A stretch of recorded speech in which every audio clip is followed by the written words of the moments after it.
Hi, thanks so much for joining our webinar this morning. My name is Jessie Peterson. I'm the Director of Education here at SunRay Construction Solutions. SunRay secures $10 billion annually for GCs, subs, and suppliers. We are a national construction document service. Today's webinar is conducted by the wonderful Alex Barthet, a Florida construction lien law expert. Today's webinar topic is Your Lien is Worthless on a Tenant Buildout Work. Seriously. So without further ado, I'd like to introduce the wonderful and fabulous Alex Barthet. Thanks, Jesse. My name is Alex Barthet. I am a board certified construction attorney here in Florida. And today we're going to talk about why your lien is probably completely worthless on tenant build-out work. So let's get started. If you have any questions during the presentation, submit them in the GoToWebinar chat box, which should be on your screen. We will answer all the questions at the end. Please do not include the names of any people or companies in your question. All right, so what are we going to go over today? We're going to talk about why your lien on tenant build-out work is worthless. We'll talk about the lease agreement between the landlord and the tenant and why that matters. We'll talk about what Florida statutes, the laws in Florida say about tenant build-out work. And then we'll talk about how you can protect yourself if you find yourself in a situation where you're doing work on a tenant build-out. And of course, we'll answer any questions that you have at the very end of the presentation. So why is your lien worthless on tenant build-out work? When you have a contract to do work, the lien rights that you have are based upon the ownership interest of the party that the contractor contracts with. So if the general contractor for the project contracts with the owner, the landlord of the property, then when you as a supplier or a subcontractor or the GC record a lien, your lien attaches to the fee simple, the owner's, landlord's interest in the property.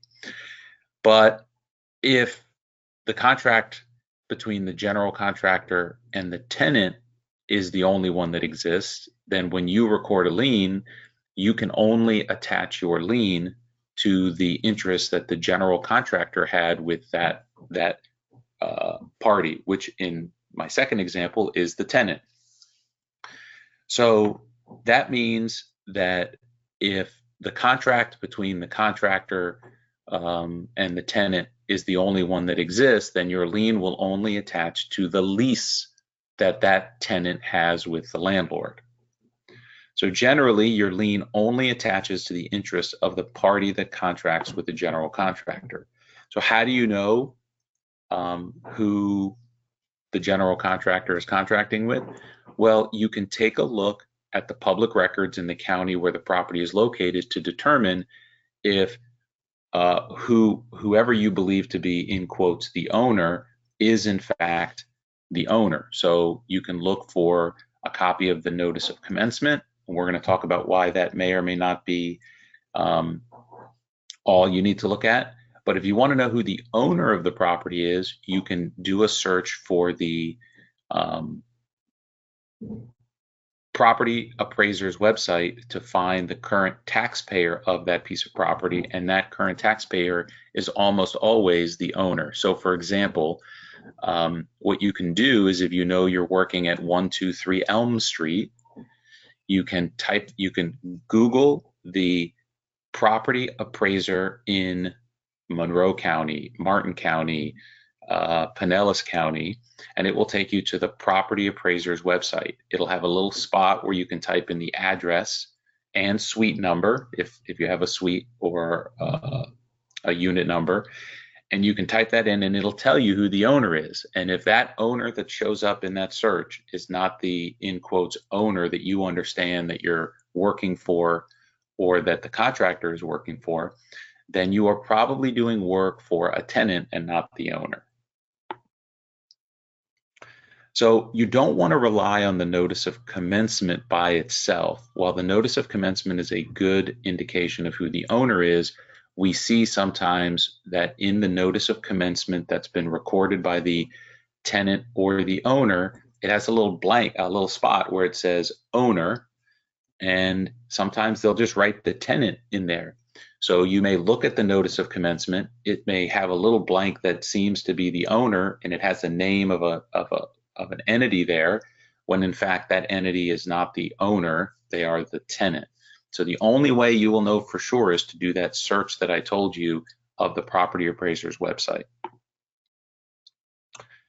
So let's talk about what landlords do to make sure that your lien does not attach to their property.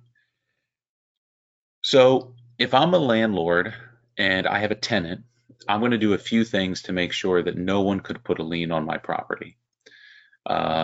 So the first thing I'm going to do as a landlord is I am, one, not going to contract directly for the work.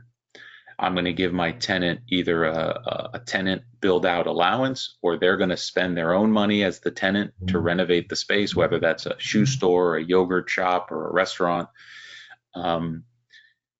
And I'm going to put a provision in the lease agreement between me as the landlord and my tenant that says that they are not allowed to do anything that would put a lien on the property.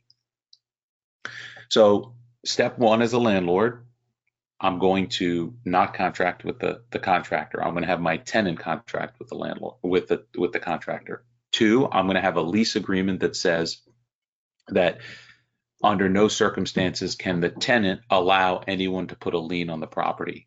And then number three, I'm going to take a copy of that section of my lease that prohibits the tenant from putting liens on the property. I'm going to take a snippet of that.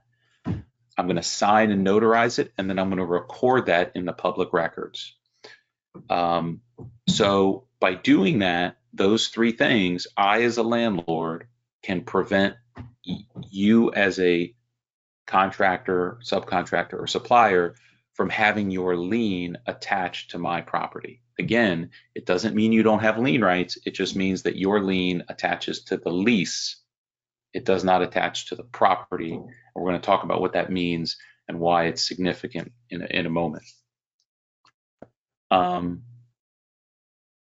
In short, if you foreclose on your interest in the tenant's interest in the property, then all you get to do is take over the lease.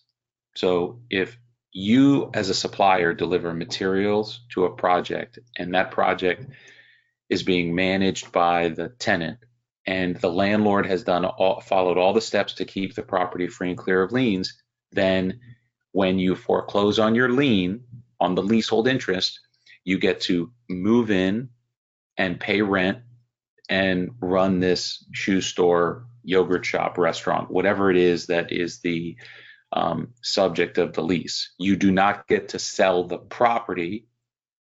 You only get to sell the lease. And again, if you foreclose and you win in the foreclosure, then now you own the lease. But usually what happens, even if you were able to go through all that whole process of foreclosing on the lease and moving in and paying rent, what we normally see is that the landlord is not getting their rent payments from this tenant who stopped paying you or the contractor. So they're not paying rent. So what happens? They get evicted. So if you have a lien on a leasehold interest and the tenant stops paying rent and gets evicted, the thing you have a lien on, the lease, is now gone because they have been evicted. So the reason why you have to be very careful about having a lien on a leasehold interest is that if, one, you don't have a lien on the real property, you only have it on the lease. And two, if the tenant stops paying rent or the tenant gets evicted for some other reason, you now have a lien on something that is completely worthless, which is a lease agreement that is now void. So you don't even have the opportunity to move in and keep paying rent. Now, the reality is that this is a real risk for small tenants. So if it's 1, 2, 3 locations, effectively a small business, this is a real risk to you if you are doing work and you're expecting to manage the credit risk of your work or materials with a lien on the leasehold interest. That risk is much less significant if you're doing work for regional or national tenants. So, if it's a big box retailer that's leasing space, a large restaurant chain that leases space in strip malls, you're much more likely to be secured because that restaurant chain is not really going to want to lose their lease because they owe you $25,000 for flooring materials that were delivered. So they will more likely than not solve the problem. So again, your lien on the leasehold is much less secure for smaller tenants than it is for larger regional or national tenants. So let's take a slightly deeper dive into Florida statutes. The statute that governs what we've talked about is 713.10. And it says that if the lease expressly prohibits liens and a notice of that prohibition has been recorded in the official records of the county in which the parcel of land is located before the recording of the notice of commencement, and the notice includes the following: the name of the lessor, a legal description of the parcel, and the specific no lien language contained in the lease, and a statement that all or a majority of the leases expressly prohibit such liability. If all of that exists in the recorded document, again, the landlord can prevent you from having a lease on the real property, and your lien is only secured by the lease. So what can you do to protect yourself? So the first thing you need to understand is that it is exceedingly rare that we find landlords that have not complied with the provisions that I've mentioned to keep their property free and clear of liens. I want to reiterate that. If you do work on tenant build-out projects, you should assume that much, much more likely than not, the landlord has followed all of these steps and has done what they needed to do to keep their property free and clear of liens. That being said, I will tell you, having done this for about 25 years, we probably run into a situation 1 out of every 100 lease situations we look at where there's a lien on the leasehold interest where the landlord has screwed up somehow. Someone recorded something too late. They recorded the wrong document. The landlord wasn't that sophisticated and didn't know they had to do this. So it is possible that you run into a situation where you do have a right in the underlying property, even though you're just doing a tenant build out. But again, we're talking 1 in 100 type odds for it to happen. So before you sign the contract to do the work, you want to check to see who hired the GC. Again, remember, if you go to the property appraiser's website, you type in the address, you'll find out who the actual owner is. Is that the party that has the contract with the general contractor? If not, you should assume that then you're doing work for a tenant, and therefore your lien is only going to be attaching to the tenant's interest, not the landlord's interest. You can also do a search in the public records for that no lien affidavit. When you use a service, when you use SunRay, when you submit your request for them to do the notice and the lien, they're going to do this research for you. They're going to search for this no lien affidavit, and they're going to let you know that they found it, and let you know that those people are going to get a notice, but you may in fact only have a lien on the leasehold, not on the fee simple interest. So as I said before, almost all leases have this language, and you should assume that if you are doing tenant build out work, you are only going to have a lien on the lease, not on the the land itself. So a few other things when you dig a little deeper on ways to protect yourself, or at least to be aware of the risks that you're in. If you are a subcontractor, you need to be extra careful about signing contracts that have a pay when paid clause. Again, if your lien rights are only on the tenant's interest in the property. So the reason that's important for you to understand is if you believe that if the contractor doesn't pay you because you have a pay when paid provision, you can put a lien on the property. Again, you can, but that may only be secured by the lease. And if that lease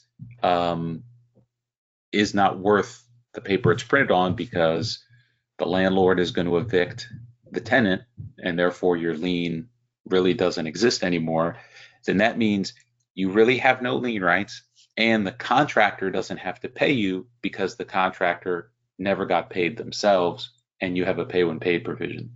So when you do work on tenant build out projects as a subcontractor, that pay when paid provision can be very, very detrimental to you. So be aware of that risk. The other thing you can do is send your notice to owner and record your lien timely. Again, it's not automatic that you have no rights if you do work on a tenant project, but your rights are limited to the leasehold interest of the property. But if you send the notice and you record your lien timely, you will have better rights than if you don't.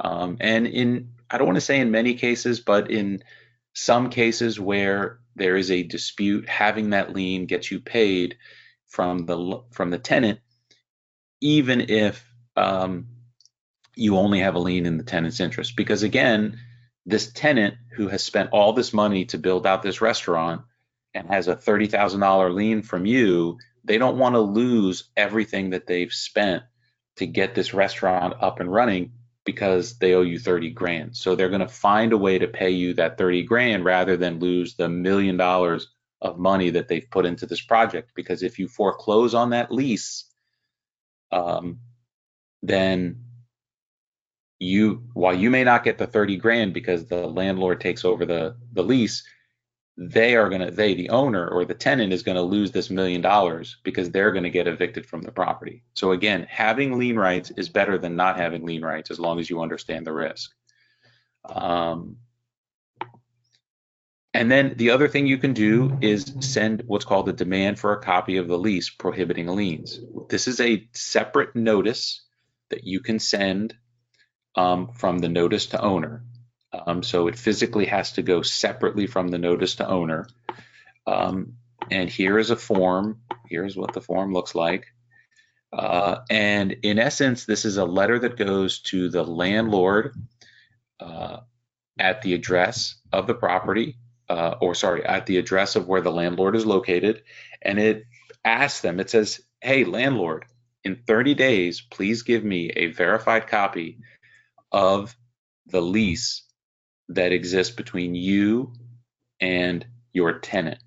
And the reason that you can ask for this is, one, because the statute permits it, and two, the idea is that if you ask the landlord for this document via this request, it's got to have this warning, it's got to go via certified mail.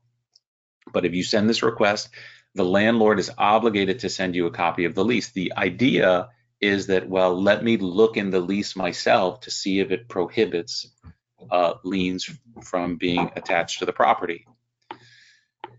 The interest of the landlord who does not serve this verified copy of the lease within 30 days, or who serves a false statement, potentially subjects their property to a lien if they don't respond to the demand on time. So what does that mean? That means that you may be able to get an interest in the landlord's property by sending this request if the landlord does not respond timely or responds inappropriately or incorrectly to that request. Now, it's not automatic. A contractor or lienor must otherwise have fully complied with their obligations under the lien law. Again, you got to send a notice to owner, you got to timely record your lien, and you do not have the right to subject the landlord's property just because you sent the notice if you otherwise have a reason to know that that landlord's property is exempt from the lien, from lien rights. You can get this form, which I showed you on the prior page, at the lienzone.com/forms. We have a few forms there. This is one of them that you can download and use for free. I do know that SunRay provides this service, so you can request for SunRay to send this notice to the landlord. At the same time, typically it's done at the same time you send your notice to owner, but again, it has to be separate from the notice to owner. So let's recap. Your lien is of limited value on tenant build-out work. You need to understand the credit risk associated with that. Do your research to verify who owns the property and who contracted with the GC to make sure that you understand what your lien is going to attach to if you have to record a lien. Subcontractors try to limit your pay when paid provision, eliminate it or limit it somehow so that it does not affect your ability to get paid if you don't have lien rights. Send a copy of that demand for a copy of the lease to try to create a right to an interest in the landlord's property because they somehow mess up on responding to that request. So with that, Jesse, do we have any questions? Well, thank you so much, Alex. That was great information. I appreciate it. Yeah, there is a question. There is a question that has come through. It says, as the GC in privity with the tenant, should I send the NTO to the property owner? It doesn't hurt, but by sending the notice to owner to the landlord, that by itself does not give you lien rights. So for example, if a landlord has complied with all of the requirements under the statute that I've described, just because you send them a notice to owner doesn't mean that you have lien rights, but it surely doesn't hurt. Okay, perfect. And then I have another question. Is this only on commercial spaces that have the lien provision, or is this with residential properties as well? This is for every property in the state of Florida, residential, industrial, or commercial. Perfect. And then another question that has come through, for the lease clause to be enforced, does it have to be recorded in the county prior to the work being done? It has to be recorded prior to the notice of commencement being recorded for the work to be done. So generally speaking, the answer is yes. The idea is that if they record it after you start the work, how would you know that it existed because you've already started the work? So, it's the intent is that it has to be done before you start the work or the notice of commencement is recorded. Okay, great. Thank you so much for clarifying. All right, that seems to be the questions that have come through. If anyone does think of a question that wasn't addressed, please feel free to reach out. We'll be sure to answer any questions for you. All right, so here are some of the SunRay resources to help you stay organized, know your deadlines, secure your lien rights. Go ahead, scan that QR code to access these incredible resources. That free project information sheet is a great tool for you to go ahead and keep yourself organized, ask the right questions, get that information right off the get-go to better protect your lien rights in moving forward in that job. There's deadline calculators available for you, so check it out. They're really great tools to have. Go ahead and go to the next slide. All right, our next webinar with Alex is going to be chargebacks and bad checks, how to deal with them. That's going to be September 12th. And then the next one after that is don't sign that release unless it says this. That's going to be November 14th. So go ahead and register for free at sunraynotice.com/education. And then if you are in the Tampa area, we have a live seminar that we're going to be hosting with Alex. Alex and Ariella are going to be speaking together on October 24th. That's how to get paid faster with liens, bonds, and contracts. If you're interested, register at sunraynotice.com/seminar. It's some really great information to have, and it's always a great time. It's always a fun time to be. All right, now, if you guys don't mind, take a moment to give us a review on Google, scan that QR code. It takes about a minute, but it helps us get information, some feedback from you to kind of go over some pertinent information and just better ourselves and our webinars for you guys. All right, next slide, please. All right, and with that, that is all we have for you guys today. Thank you so much for everybody who attended. We hope to see you guys at our next webinar. Thanks again, Alex. You really were incredible. I hope you all have a wonderful and sunny day. Thanks, everyone.